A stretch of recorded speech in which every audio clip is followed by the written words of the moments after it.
Thalassemia, or Cooley's anemia, is a genetic blood disorder that can be fatal if not treated early. However, the good news is there are simple tests that can show whether you are a carrier of the trait. Here to discuss more about that, plus share her own family's battle against this condition, is Amy Celento, Vice President and a member of the Board of Directors of the Cooleys Anemia Foundation, and a mother of a child living with this condition. Good morning, Amy. Good morning, Olga. Thank you for having me today. Thank you so much for being here.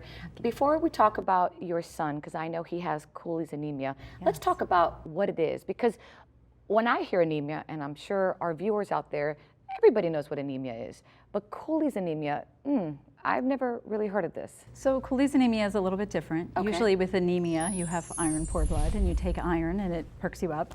Cooley's anemia, or thalassemia, it's a genetic blood disorder. And so it actually leaves the body without enough hemoglobin. Okay. The people who have it don't make enough hemoglobin. And hemoglobin is what carries oxygen through the body. It allows you to thrive.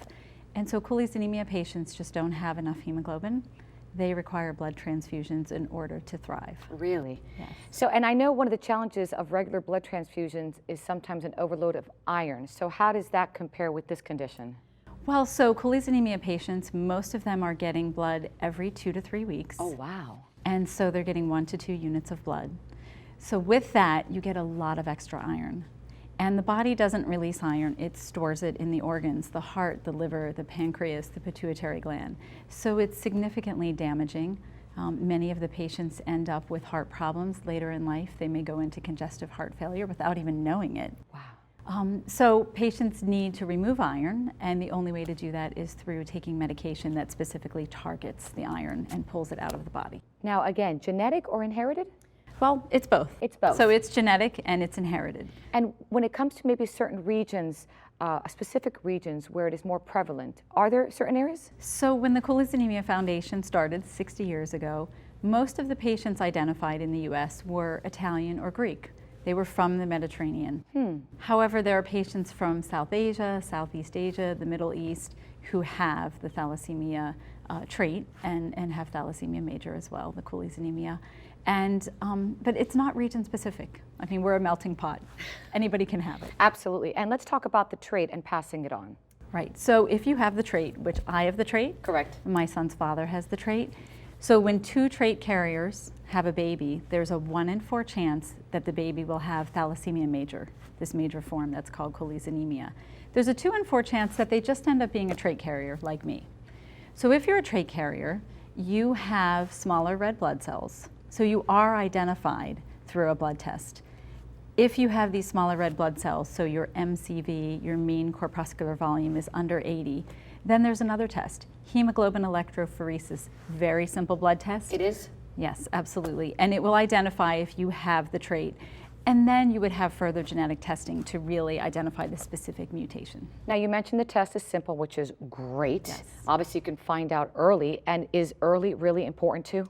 Well, it is. If you're planning to have children, it's very important to know if you have the trait. I was not aware. It was unfortunate. I had a low MCV every blood test. I asked every time. But my hemoglobin isn't low, so nobody really thought, oh, you might have thalassemia. We should do that hemoglobin electrophoresis. So you said you didn't know you had the trait. No. Obviously, it's a simple test. We all know that right now. But are there any kind of like symptoms that would alert anybody? So when you have the trait, often it's a very, very minor form, and you just don't know. You don't feel fatigue, you don't appear pale, you just don't have any idea. So it's really important to look at your blood test to understand if your MCV is flagged as low. There is a column that will say a flag. And then you just ask for the further test, the electrophoresis. And it's really important to create awareness. I want you to stay right there because we're going to talk more about Cooley's anemia and your son who also has it, but I know he's doing great, so we have a great story coming up. Stay right there. So stay tuned because after a quick break, we're going to continue our conversation with Amy and hear about her family's own daily battle against this serious condition and how they're working through it. So don't go away. The Balancing Act. We'll be right back.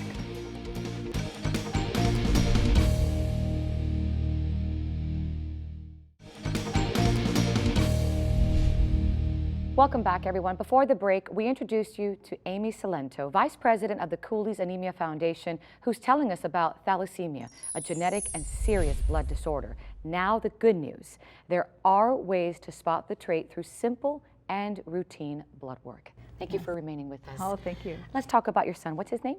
James. James. He has Cooley's anemia. He does, the major form of thalassemia. You obviously carry the trait. Anybody else in the family? Yes, so his dad is a trait carrier, and we knew that his paternal grandfather had thalassemia minor, but no one really talked about it as a trait, and his father said it didn't affect him. Now, before the break, we talked about how there really aren't many symptoms.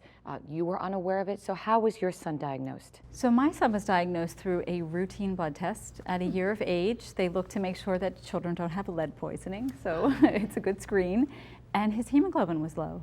And so we started to dig deeper. We were actually very lucky. Most babies with Cooley's anemia, they need a transfusion in the first few months of life. Wow.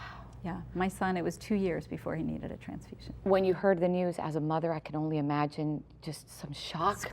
Quite surprised. And, you know, again, I didn't know I was a trait carrier. I had no idea. No one ever validated my test results and looked deeper. So let's talk about James, his treatment. What does he have to do? Does he take medications? Yes, so the first thing he does is he gets blood transfusions, and he gets 2 units of blood every 3 weeks. Every 3 weeks? Every 3 weeks. But he's now 16, he's getting bigger, so we may have to go to every 2 weeks, which is really the norm for most patients. And that lasts how long? I've never done this. He goes somewhere and what? He goes to the hospital, he goes to an infusion center, and he spends the day. They draw his blood, they make sure there are no antibodies reacting, and then eventually we get some units of blood sent over and they start an infusion. And it's about 1.5 to 2 hours for each unit of blood going into the body. Wow, but necessary nonetheless. Absolutely necessary. And then the other necessary piece is taking this medication to get rid of the excess iron.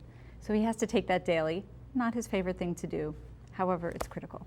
Physical activity, does it limit his activity, or once he gets the transfusion, he does whatever he wants? He has a lot of energy when he gets a transfusion. That's good. He can do really whatever he wants. And the only thing is, when you get that much blood, I just kind of suggest that he not run with the team that day. You know, sort of give the body a little time to integrate. Let's talk more about the Cooley's Anemia Foundation. Tell me more about it. So it started 60 years ago. A group of very concerned parents put together this organization. And the focus has been medical research and patient care, as well as consumer education, really letting people know, get the trait testing, here's what happens if you have the trait, how to be prepared if you're in the age of, you know, reproducing, having children. And ultimately, hopefully, find a cure. Absolutely. Once they find a cure, and we pray for that, he will not need the medications or blood transfusions? Well, we're hoping that with the gene therapy, some sort of genetic intervention, he won't need transfusions at some point. Absolutely. Excellent. Again, it's a simple test. Yes. People can find out quickly. It's really important to find out early, right? Absolutely. Thank you so much for your time. Thank you. If people want more information, where can they go to? Yes, so they go to the Cooley's Anemia Foundation website, www.thalassemia.org. Okay. Thank you for sharing your story. Good luck to you and your son. Appreciate your time. We also have a link to the Cooley's Anemia Foundation's website on our website. It's thebalancingAct.com. That's thebalancingAct.com.